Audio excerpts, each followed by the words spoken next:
Welcome to my YouTube channel. ഞാൻ ഇന്ന് ഉണ്ടാക്കാൻ പോകുന്നത് നമുക്ക് വീട്ടിൽ തന്നെ വളരെ ടേസ്റ്റി ആയിട്ട് ഉണ്ടാക്കാൻ പറ്റണ ഒരു ക്രീമി ഫ്രൂട്ട് സലാഡാണ്.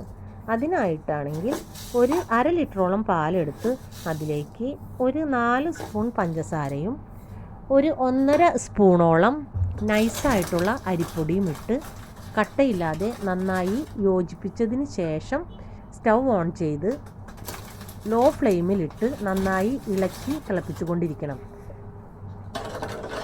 അത് അത്യാവശ്യത്തിന് കട്ടിയാകുമ്പോൾ നമുക്കിത് ഞാൻ സ്പൂണിൽ എടുക്കുമ്പോൾ മനസ്സിലാവും. അത് സ്റ്റൗ ഓഫ് ചെയ്ത് വേറൊരു പാത്രത്തിലേക്ക് ഒഴിച്ചിട്ട് അത് നന്നായി തണുക്കാൻ വയ്ക്കണം. നന്നായി തണുത്തതിന് ശേഷം അത് ഒരു മിക്സിയുടെ ജാറിലിട്ടിട്ട് നന്നായിട്ട് അടിച്ചെടുക്കുക. അടിച്ച് കഴിയുമ്പോൾ നല്ല പതയൊക്കെ ആയിട്ട് വരും. അതിലേക്ക് 1 ടീസ്പൂണോളം വാനില എസൻസ് ഒഴിച്ച് കൊടുത്തിട്ട് അത് പിന്നെയും ഒരു 3-4 പ്രാവശ്യം നിർത്തി അടിച്ചെടുക്കണം. അപ്പം നല്ല ഇങ്ങനെ പത പോലെ വരും. അതിന് ശേഷം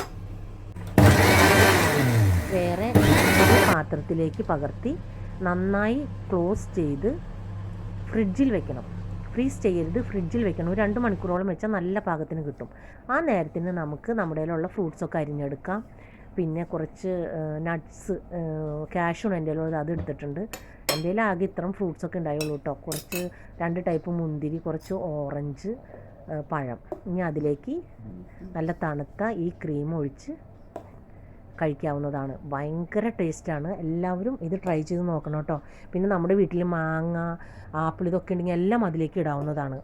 എല്ലാവരും കഴിച്ച് നോക്കണം, ഉണ്ടാക്കണം. വളരെ ടേസ്റ്റിയാണ്. നമുക്ക് പെട്ടെന്ന് വീട്ടിൽ ആരെങ്കിലും വിരുന്നുകാരൊക്കെ വന്നു കഴിഞ്ഞാൽ നമുക്ക് തന്നെ ഉണ്ടാക്കി കൊടുക്കാവുന്ന നല്ല ഹെൽത്തി ആയിട്ടുള്ളൊരു ക്രീമി ഫ്രൂട്ട് സലാഡാണ്. എല്ലാവരും ട്രൈ ചെയ്ത് നോക്കണം. ഇഷ്ടപ്പെട്ടാൽ എൻ്റെ ചാനൽ സബ്സ്ക്രൈബ് ചെയ്യാൻ മറക്കരുത് കേട്ടോ.